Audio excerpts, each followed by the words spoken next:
श्लोक नंबर 35।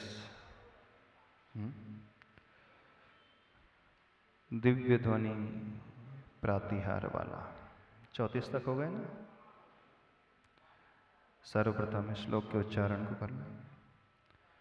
स्वर्गापवर्गगम मार्गमिमार्गणेष्टः। पढ़ो।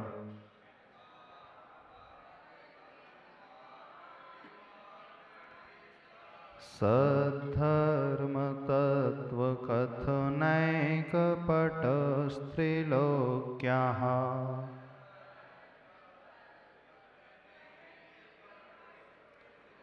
दिव्यध्वनिर्भवति ते विशदार्थ सर्व।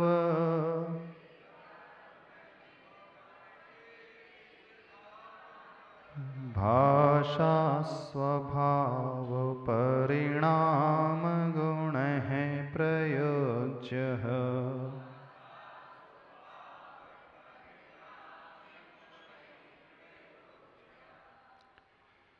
इस श्लोक में आचार्य भगवान प्रभु की इस दिव्य ध्वनि रूपी प्रातिहार को वर्णित कर रहे हैं। सभी लोगों ने दिव्य ध्वनि का नाम तो सुना ही है। दिव्य ध्वनि किसे कहते हैं? हाँ, जो ध्वनि एकदम दिव्य होती है, वो जो ध्वनि सुनने में बहुत अच्छी लगती है, वो जो कर्णप्रिय होती है, वो जिसके शब्द बहुत अच्छे होते हैं, वो क्या होती है? दिव्य ध्वनि। क्यों इस ध्वनि का नाम दिव्य ध्वनि रखा गया? क्या ध्वनि अदिव्य भी होती है? दिव्य का अर्थ क्या है जानते हो? आप लोग क्या समझते हो दिव्य से? दिव्य का प्रयोग, दिव्य शब्द का प्रयोग बहुत बार हुआ। दिव्य का एक अर्थ स्वर्ग में उत्पन्न होने वाली वस्तुओं का भी होता है। लेकिन यहां पर जब दिव्य ध्वनि प्रातिहार की बात आती है तो उसका अर्थ क्या होता है? क्या समझते हैं? सुना तो होगा नाम, दिव्य ध्वनि कीर्ति भगवान की, तीर्थंकर की समासरण में कीर्ति है। दिव्य से इसलिए कहा जाता है, इसे सुनकर के संसारी प्राणी जो है अपने दुखों से ऊपर उठ जाता है। दिव्य का अर्थ है मंगल, यानी जो मंगलमय ध्वनि होती है, जो जीवन में मंगल को लाती है, जो जीवन में मंगल को देती है, वो दिव्य होती है। मंगल का अर्थ मम पापम गालयति इति मंगलम, जिससे मेरे पापों का गलन हो जाता है, गल जाते हैं, वो मंगल कहलाती, वो दिव्य कहलाती है। मंगम सुखम लाती ददाती इति मंगलम, दूसरी व्युत्पत्ति है। मंगम यानी जो सुख को ला करके दे दे, वो मंगल कही जाती, दिव्य कही जाती। तीर्थंकर भगवान की जो ध्वनि है वह पापों को नष्ट करने वाली ध्वनि है और सुख को प्रदान करने वाली ध्वनि है। जब आप कोई संगीत सुनते हो, म्यूजिक सुनते हो, तब भी तो अच्छा लगता है, नहीं लगता? कोई सॉन्ग सुनते हो, सुख लगता है ना, सुख मिलता है। तो वो जो सॉन्ग है, वो म्यूजिक है, वो भी दिव्य ध्वनि हो जाएगी। अच्छा तो लगता है सुन करके? वो नहीं, शारीरिक सुख की बात नहीं की जा रही। कर्णेंद्री को जो सुखी लग रहा है, मन को जो अच्छा लग रहा है, जिससे टेंशन रिलीज हो रहा है, एकदम रिलैक्सेशन फील होता है, ये वाली ध्वनि नहीं है यहाँ पर। दिव्य क्यों? कर्णेंद्री वाली दिव्यता को नहीं है यहाँ पर, तो आत्मा को जो दिव्यता प्रदान करती है। जिसे सुनकर यह आत्मा अपने आप दिव्य हो उठती है, मंगलमय हो जाती है। यानी इस आत्मा में जो लगे हुए कर्म, पाप रूप कर्म होते हैं, वो झर जाते हैं। तो दिव्य ध्वनि सुनकर के पाप का क्षय हो जाता है। जैसे आप लोग प्रवचन सुन रहे हैं तो उससे पापों का क्षय होता है, आपके पाप नष्ट हो जाते हैं। भक्तामर के प्रवचन सुन रहे हैं, है ना, सुन रहे हो ना, तो ये ध्वनि कैसी मानी जाएगी? जो गुरु मुख से सुन रहे हैं वो दिव्य है कि नहीं है? बताओ हमें। आचार्य भगवान हमें से कुछ सुना रहे हैं, मान लीजिए कोई श्लोक का अर्थ बतला रहे हैं, कोई शास्त्र की गाथा पढ़ करके उसके अर्थ को बता रहे हैं, तो आचार्य भगवान की ध्वनि दिव्य हो जाएगी? नहीं होगी। कि सिर्फ तीर्थंकर भगवान की ध्वनि दिव्य होगी? कथनचित आचार्य भगवान की ध्वनि भी दिव्य हो जाएगी, क्योंकि उस ध्वनि को सुनकर के व्यक्ति सुखी तो हो जाता है। अब प्रश्न हमारा यह है, क्या सुनने मात्र से आपके पाप क्षय हो जाएंगे? क्या सुनने मात्र से आपके जीवन में सुख आ जाएगा? आ जाएगा? कितने प्रवचन सुन रहे हो आप लोग? आजकल तो भरमार है। चैनल के माध्यम से, यूट्यूब के माध्यम से 24 घंटे व्यक्ति सुनता ही रहता है, और एक को नहीं न जाने कितनों को सुनता है। तो अजीर्ण जैसा हो जाता है ना, इंडाइजेशन जैसा होने लगा ना आजकल। नहीं होने लगा? चौथे काल में तो तीर्थंकर भगवान की दिव्य ध्वनि तो दिन में 4 बार खटती थी, 4 संध्या काल में, है ना। सवेरे, दोपहर, संध्या काल, शाम और रात्रि। पंचम काल में अभी कितने बार सुन रहे हो? अभी तो नॉन स्टॉप 24 घंटे व्यक्ति सुन सकता है। जब वह टीवी चालू करे उसे सुनने के लिए मिल जाएगी। तभी तो पुण्य ज्यादा है, चौथे काल से ज्यादा पुण्य पंचम काल में है।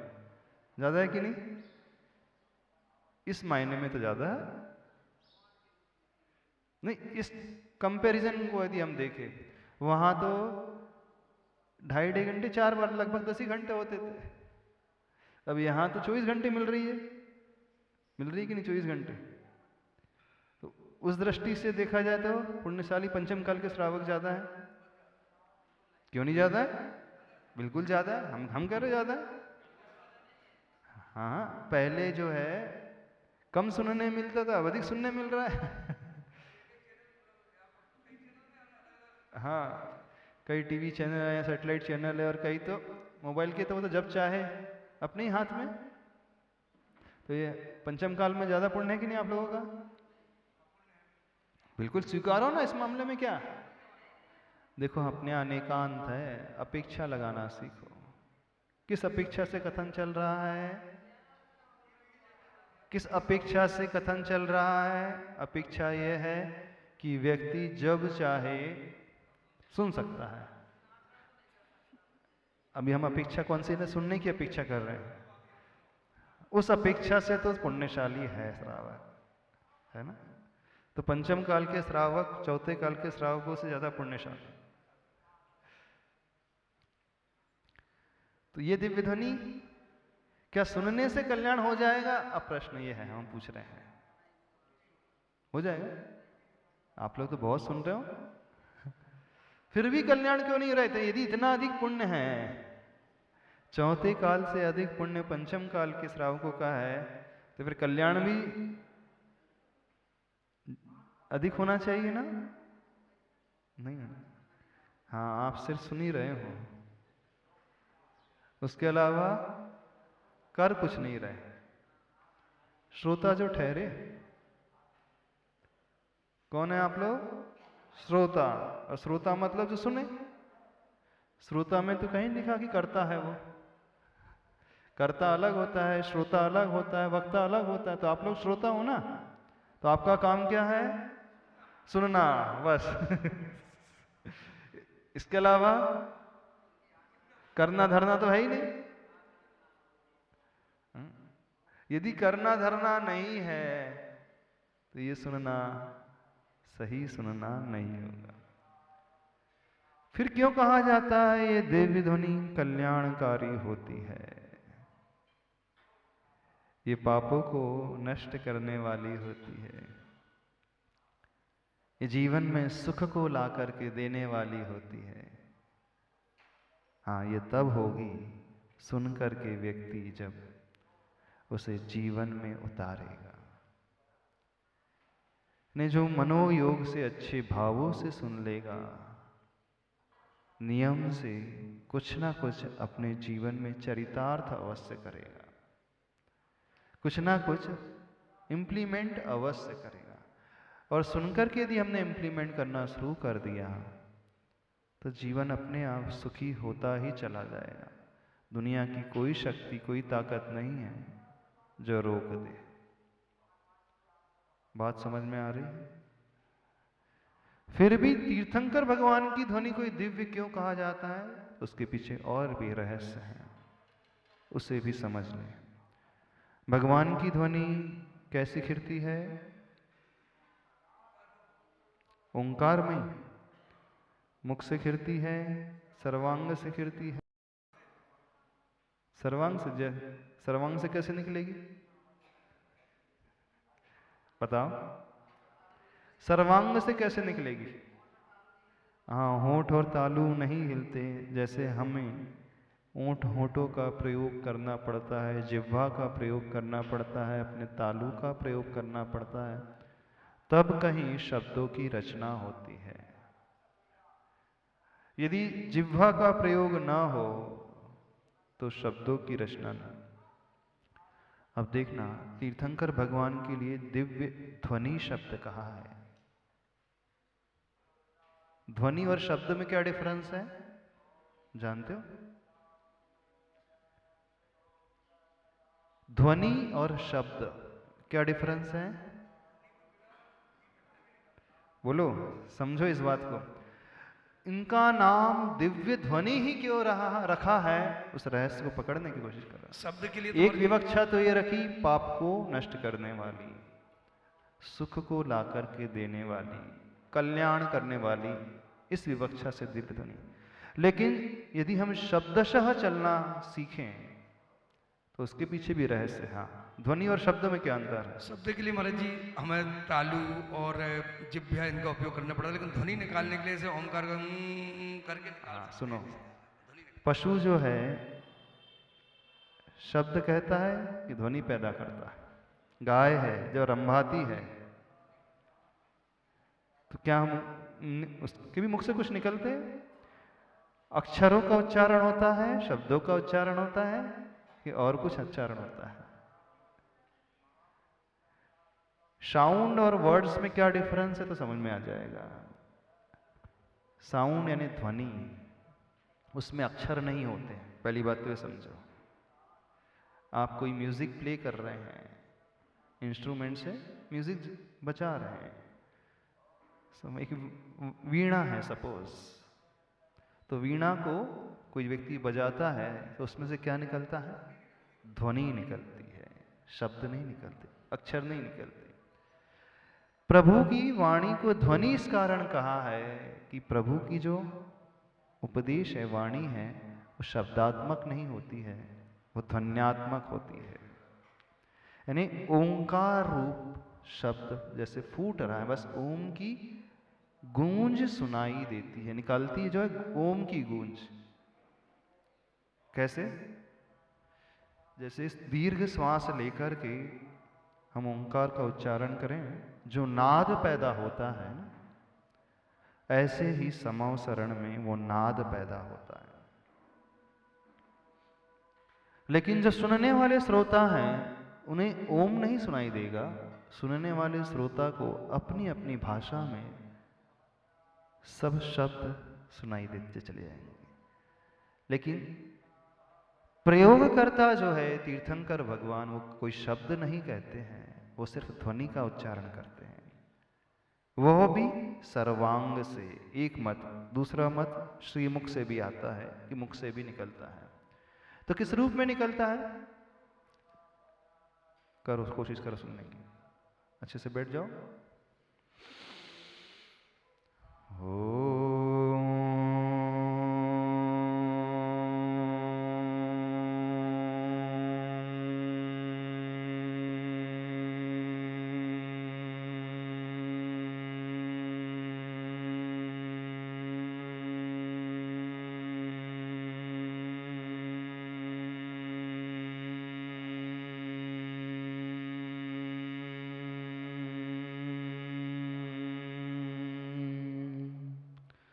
जो ओम के बाद जो मकार को लंबा खींच रहे थे ना, तो क्या सुनाई दे रहा था?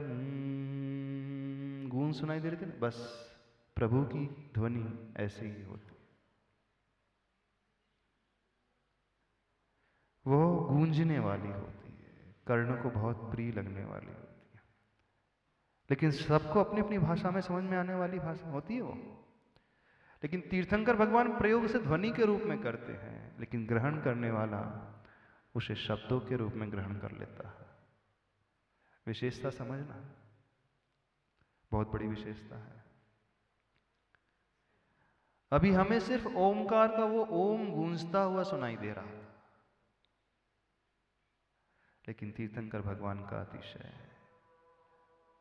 वो कहेंगे तो ओम, लेकिन सुनाई व्यक्ति को भिन्न भिन्न शब्द के रूप में आएगा। समझ रहे हो? नहीं समझ रहे? इसलिए उसे दिव्य ध्वनि कहा जाता है। दिव्य शब्द नहीं कहा जाता, दिव्य ध्वनि कहा जाता है। ध्वनि यानी ओंकार में। दिव्य शब्द मतलब कल्याणकारी, पाप को नशाने वाली। दिव्य शब्द का अर्थ दिवी जाए, दिव्य में यानी स्वर्ग में उत्पन्न होने वाला, अथवा दिव्य का अर्थ अद्भुत, मंगलकारी, शुभ, बहुत अच्छा। दिव्य के बहुत सारे शब्दानाम अनेक अर्थ, शब्दों के अनेक अर्थ होते हैं, एक ही अर्थ नहीं होता है। जैसे गौ कहा, गौ का अर्थ गाय होता है, गौ का अर्थ वाणी होता है, गौ का अर्थ पृथ्वी भी होता है। गौ शब्द के बहुत सारे अर्थ हैं। तो ऐसे ही शब्द एक ही है, लेकिन अर्थ भिन्न भिन्न हो सकते हैं। एक अर्थ व्युत्पत्ति परक अर्थ, जैसे शब्द बना है तो दिव धातु से क्रीड़ा करने के अर्थ में, अथवा दिव से जो स्वर्ग है तो स्वर्गीय है, अथवा दिव का अर्थ मंगल, बहुत सारे का अर्थ हो सकते। तो यहाँ पे दिव्य से अर्थ है मंगलमय, शुभ, प्रशस्त, अच्छा, कल्याणकारी, पाप को नष्ट करने वाला, सुख को लाने वाला, मंगल ध्वनि। अब जो शास्त्रों में प्रयोग किया है दिव्य ध्वनि शब्द, तो अपन तो वही प्रयोग करें। हाँ, भाव समझने के लिए हम गहराई में भिन्न भिन्न तरीके से जा सकते हैं, लेकिन यहाँ पर जो दिव्य ध्वनि रूप प्रातिहार होता है वो ऐसे होता है। अब आप मंदिर में आते हैं, प्रभु के दर्शन करते हैं, 8 प्रातिहार में से सब प्रातिहार आपको नजर आ जाते होंगे।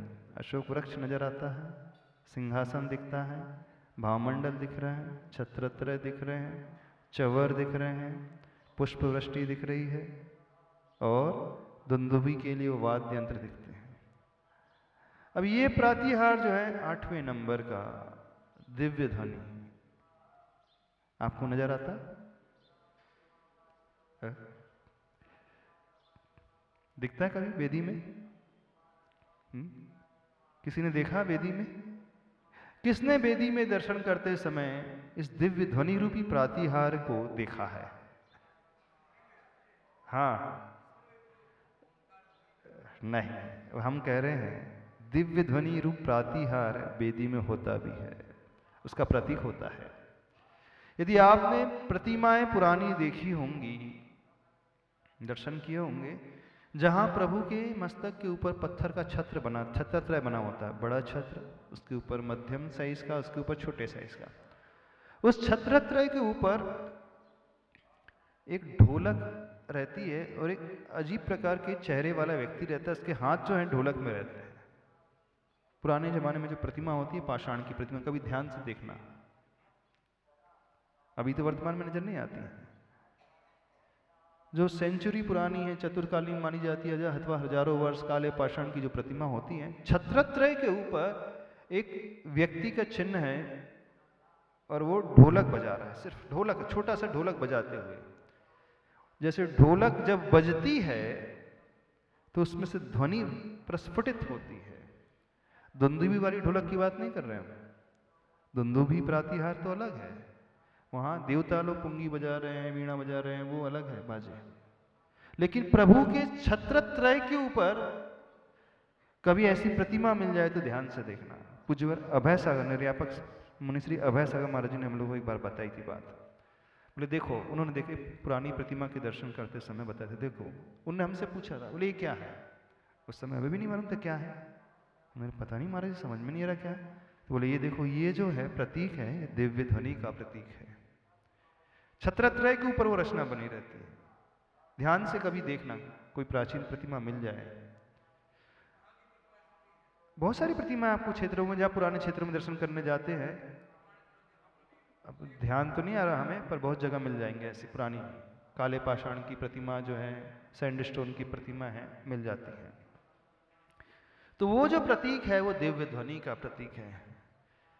क्योंकि जब हम वेदी में दर्शन करते अथवा वेदी बनाते हैं तो अष्ट प्रातिहार सहित वेदी होती है। 7 प्रातिहार तो नजर आ जाते हैं, ये 8वां प्रातिहार कैसे नजर आए?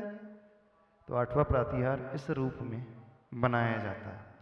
वैसे समोसरण में वो होता नहीं है, क्योंकि ये ध्वन्यात्मक है, ध्वनि रूप है, ध्वनि की उत्पत्ति हो रही है। अब ध्वनि की उत्पत्ति को हम कैसे दिखाएं?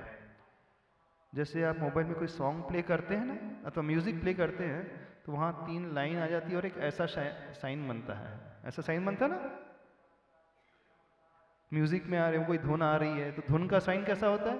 ऐसा ऐसा, जेड जैसा, ऐसा।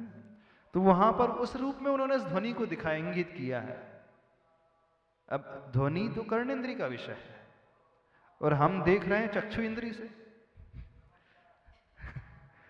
ध्वनि है हमें कानों से सुनाई देती है, लेकिन अपन बात कर रहे हैं, हमें आंखों से देखना है ध्वनि को। तो जैसे वो मोबाइल में अथवा टीवी में आपने देखा होगा कि जहाँ ध्वनि, अथवा कोई बुक में चित्र देखा होगा, कोई संगीतकार कुछ ध्वनि बजाता है तो कैसे शो करते हैं, ऐसी लाइन 3-3 रेखाएं और उसमें ऐसा ऐसा बना देते हैं ना।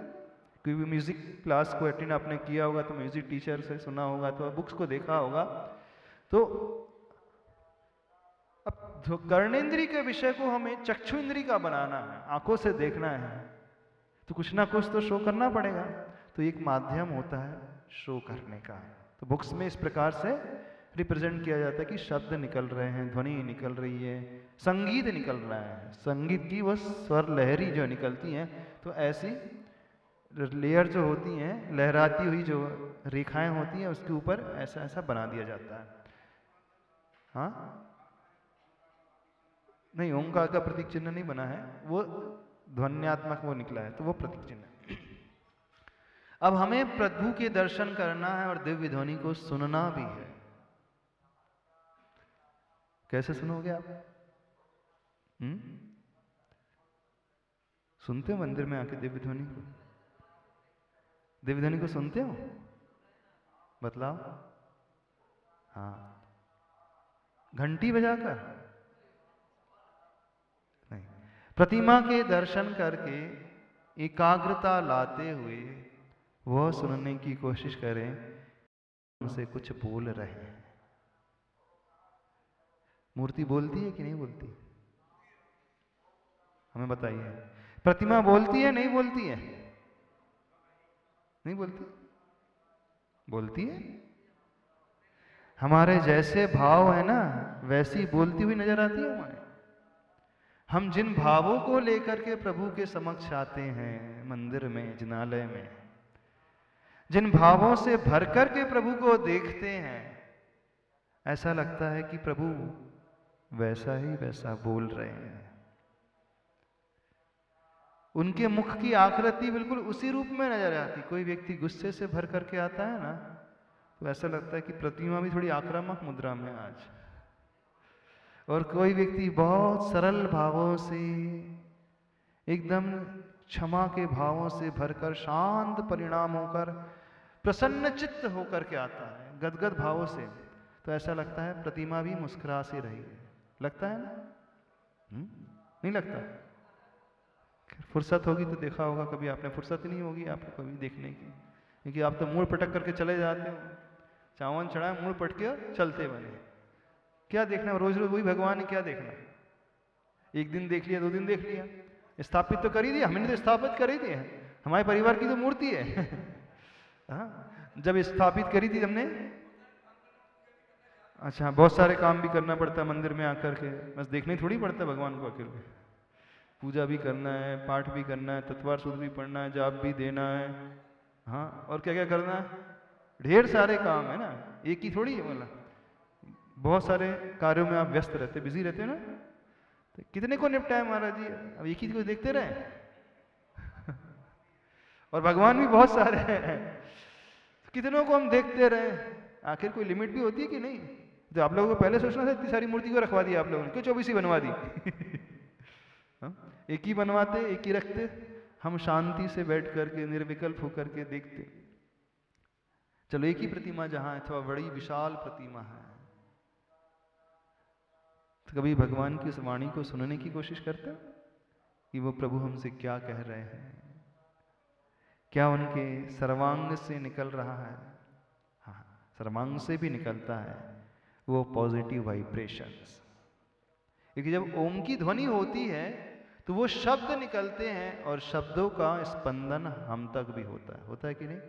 मान लीजिए कोई डीजे बज रहा है बाहर, बहुत लाउडली बज रहा है, हाँ, तो डीजे का वो जो बाहर कवर है उसमें भी फ्लक्चुएशन होता रहता है, ऐसा है, वाइब्रेशन होता है। कोई पर्दा है ना कपड़े का, तो पर्दे में भी वाइब्रेशन महसूस अपन देख सकते हैं, और ऐसा लग रहा है कि कोई हमें बहुत ज़्यादा, जब लाउडली बजता है तो ऐसा लग रहा है कोई हमें धक्का सा दे रहा है, कान के पर्दों में वाइब्रेशन होता हुआ दिखता है। तो जब ध्वनि निकलती है तो ध्वनि का वाइब्रेशन हम फील कर सकते हैं, तो प्रूव्ड है, तो सिद्ध है, हर कोई महसूस कर सकता है। कोई बहुत तेजी से कोई बाजे बजा रहा हो अथवा डीजे बज रहा हो जिसके वॉल्यूम बहुत तेज होता है, तो ऐसा लग रहा है कान ही फटने को है, तो वो शब्द जो है पुद्गल है, शब्द जो निकला हुआ है ना वो मैटर होता है, जड़ होता है, पुद्गल होता है, और जो पुद्गल होता है उसका स्पर्श रस गंध वर्ण सब कुछ होता है। हाँ, हम उसे सुन सकते हैं, हाँ वो हमें रूप में दिखलाई नहीं देता, बड़ा सूक्ष्म उसका कलर रहेगा, पर इसमें स्पर्श भी रहेगा। अब हम स्पंदित हो रहे हैं, यानी कुछ टच करता है हमें से तभी हम स्पंदित होते हैं। पर्दा हिल रहा है, इसका मतलब है उसका जैसे हवा टच करती है, मूव होती है तो पर्दा हिलता है, तो स्पर्श का विषय बन जाता है, स्पर्शन इंद्रिय का। ऐसे ही जो शब्द हम कानों से सुनते हैं, कर्णेंद्रिय का तो विषय है ही वो, प्लस वो स्पंदित करता है तो स्पर्श भी हो रहा था। जो भी मैटर होता है संसार में, जो भी पुद्गल होता है, अब पुद्गल की क्वालिटीज क्या होती हैं, प्रॉपर्टीज क्या है कुछ पुद्गल की, मैटर की प्रॉपर्टीज कौन सी होती हैं? गुण क्या होते हैं? लक्षण गुणधर्म, स्पर्श है, रस है उसमें, गंध है उसमें, वर्ण है। स्पर्श में हम उसे टच कर सकते हैं, छू सकते हैं, उसका टेस्ट भी होता है, उसकी स्मेल भी होती है, और उसका कलर भी होता है। हर जड़ वस्तु का सब कुछ होता है। हाँ, अब ये कई शब्द ऐसे होते हैं, कई मैटर पार्टिकल्स ऐसे होते हैं जो हमें आंखों से नहीं देख सकते, जिन्हें हम छू नहीं पाते हैं, अथवा जिन्हें हम सूंघ नहीं पाते, अथवा जिसके रंग को हम देख नहीं पाते, पर होता उसमें अवश्य है। शब्द बड़े मीठे तो स्वाद, शब्द में भी स्वाद होता है। नहीं, ये हमारे विषय नहीं, इंद्रियों का विषय नहीं बनता है। यदि आपने कभी खिड़की से सूर्य की किरणों को यदि आते हुए देखा हो, घर में झरोखे में से जब आते हैं ना, तो उस किरण में आपको बहुत सारे छोटे छोटे कण दिखते हैं मूव होते हुए, बाल जैसे। तो कहाँ से आ जाते हैं एटमॉस्फेयर में? रहते तो वहीं पर हैं। जब तक सनलाइट नहीं रहती है तो वो नजर नहीं आते, सनलाइट आते ही वो स्पष्ट रूप से नजर आने लगते हैं। ऐसे ही इस सराउंडिंग में, वातावरण में, एटमॉस्फेयर में बहुत सारे मैटर हैं, बड़े सूक्ष्म होते हैं, मैटर पार्टिकल्स होते हैं, बड़े सूक्ष्म होते हैं, जो हमारी इंद्रियों का विषय नहीं बन पाते, पर उनका एग्जिस्टेंस, अस्तित्व होता है, और उसके साथ सारी प्रॉपर्टीज होती हैं, स्पर्श, रस, गंध, वर्ण। तो जो शब्द हम कह रहे हैं अथवा जो शब्द हम सुनते हैं, उस शब्द को स्टोर भी कर सकते हैं। बताओ, स्टोर कर सकते हो? रिकॉर्ड तो कर सकते हो कि नहीं? अरे बुद्धि की बात नहीं कर रहे हैं, आप रिकॉर्डिंग कर रहे हो, इसका क्या मतलब है? तो शब्द भी रिकॉर्ड हो रहे हैं, न केवल शब्द रिकॉर्ड हो रहे हैं बल्कि पूरी जो है दृश्य, चित्र भी रिकॉर्ड हो रहा है, होता है ना। यानी जो रिकॉर्डिंग हो रही है वो कर्णेंद्री का विषय भी है और चक्षु इंद्री का, आंखों का भी विषय है। किसी कैसेट में अथवा किसी रैम में, मोबाइल में जो कार्ड आता है, मेमोरी कार्ड आदि होता है, उसमें आप रिकॉर्ड कर लेते हैं ना, कर रहे हो कि नहीं? अच्छा, देखने में हमें चित्र आ रहा है, न केवल स्टेशनरी चित्र आता है, स्टिल पिक्चर नजर आती है, बल्कि मूवेबल पिक्चर्स भी नजर आ जाती हैं जो चलती फिरती हुई हैं। तो वो पिक्चर भी दिख रहे हैं, दृश्य भी दिख रहे हैं, और शब्द भी रिकॉर्ड हो गया। अब समझना, उस छोटी सी चिप में वो चित्र कैसे प्रवेश कर गया, उस छोटी सी चिप में वो शब्द, वो वर्ड्स कैसे प्रवेश कर गए? दिमाग लगाओ। जो आप प्रत्यक्ष देखते हो, आपने मोबाइल चालू किया, आपको कोई भी क्लिपिंग दिखने लगी, अब उस मोबाइल में वो व्यक्ति का चित्र कैसे एंटर हो गया? टेक्नोलॉजी तो है, कैसे, किस रूप में? हा? किस रूप में होती? अच्छा, कंप्यूटर की लैंग्वेज होती है, पता आपको? बाइनरी लैंग्वेज होती है, 0101 करके उसमें प्रयोग होता है। उसी से फिर वो डिफरेंट डिफरेंट लैंग्वेज में कन्वर्ट होते चले जाती है। यानी सॉफ्टवेयर में जो फीडिंग होती है, हार्डवेयर में जो फीडिंग होती है, उसकी भी एक भाषा होती है, एक लैंग्वेज होती है, 0101 करके बाइनरी लैंग्वेज होती है। लेकिन उस लैंग्वेज को फिर व्यक्ति जिस चाहे भाषा में कन्वर्ट कर सकता है। हम आपको ये सब क्यों बता रहे हैं? क्योंकि इसमें ये दिव्य ध्वनि में आने वाला है। देखना जैन साइंस कितना बड़ा है। प्रभु की जो वाणी खुल रही है, दिव्य ध्वनि, वो ओंकारमय खिरती है। लेकिन चमत्कार देखे, सुनने वाले जितने भी श्रोता होते हैं समाओ शरण में, वो कैसे अपनी अपनी भाषा में सुन लेते हैं। वो चमत्कार कैसे हो जाता है? चमत्कार है कि नहीं? हाँ, आज भी जो है पार्लियामेंट में इतने सारे स्पीकर्स रहते, मेंबर ऑफ पार्लियामेंट्स हैं, कोई हिंदी बोलने वाला है, कोई महाराष्ट्रियन है तो मराठी बोलता है, कोई कन्नड़ बोलने वाला कर्नाटक का है, केरल वाला है तो मलयालम में बोलेगा, तमिलनाडु वाला तमिल में भाषा में है, अथवा तेलुगु में, गुजराती में, पंजाबी में, कितनी सारी लैंग्वेजेस हैं। अब सारे के सारे एमपी हिंदी नहीं जानते।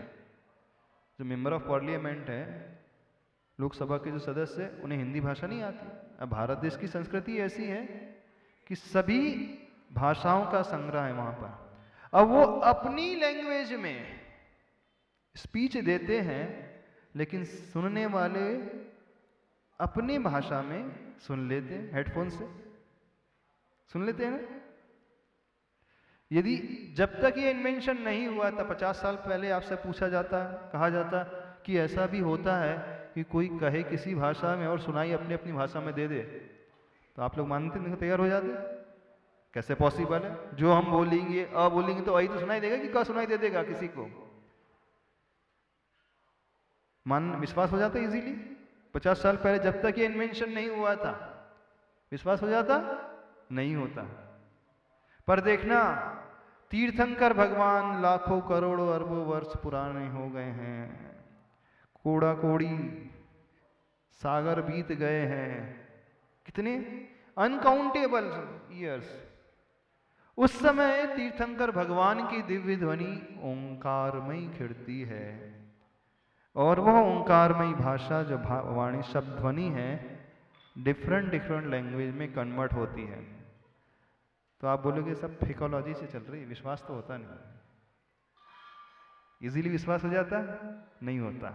लेकिन आज जब व्यक्ति लोकसभा में देखता है अथवा किसी अन्य जगह देखता है, तो आज के विज्ञान ने इतनी प्रोग्रेस कर ली है कि वह उन शब्द को रिकॉर्ड भी कर सकता है, उन दृश्यों को, उन चित्रों को रिकॉर्ड भी कर सकता है। जो रिकॉर्ड किस माध्यम से कैसे हो जाते हैं, वो देखने में तो चित्र आ रहे हैं, लेकिन छोटी सी चिप में किस रूप में रिकॉर्ड हो गए। इतना बड़ा 6 फीट का व्यक्ति थोड़ी आ गया उसमें एंटर हो गया, वो जो है वेव में कन्वर्ट होकर के रिपीट है। जो साउंड वेव है वो इलेक्ट्रिक वेव में कन्वर्ट हो जाती है, अथवा जो चित्र हैं दूसरी वेव में कन्वर्ट होकर के उसमें उनका स्टोर किया जाता है। तो ऐसे ही जैसे कंप्यूटर की एक लैंग्वेज होती है 0101 करके बाइनरी लैंग्वेज होती है, उस लैंग्वेज के माध्यम से फिर व्यक्ति चाहे जिस सॉफ्टवेयर को डाले उस भाषा में वह कन्वर्ट हो जाता है।